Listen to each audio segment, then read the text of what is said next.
اسلام میں عورت کی تعلیم کی اجازت کے اوپر کوئی پابندیاں نہیں ہیں، لیکن یہ کہ اگر اس پر غور کیا جائے تو عورت جو ہے اس کا پہلے رول ہم معین کر لیں، اس کا اس معاشرے میں رول کیا ہے۔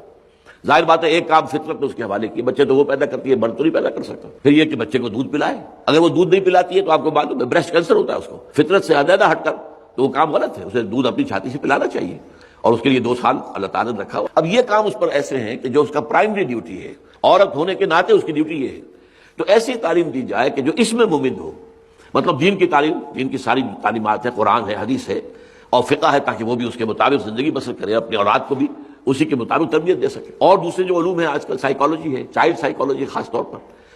کہ بچوں کی تربیت میں جو ہے وہ اصولوں کو منحوس رکھ سکے۔ اسی طریقے سے ہوم اکنامکس، گھریلو چیزیں کام کرنے کے لیے، گھریلو معاملے چلانے کے لیے جن چیزوں کی وہ اس کی خاص تعلیم دلوائی جائے، اس کی طرف پرسویشن ہونی چاہیے۔ باقی سائنٹیفک میں ڈاکٹری کا راستہ کھلا رہنا چاہیے، نرسنگ کا پیشہ کھلا رہنا چاہیے، تاکہ عورتوں کا علاج عورت لیڈی ڈاکٹرز کر سکیں۔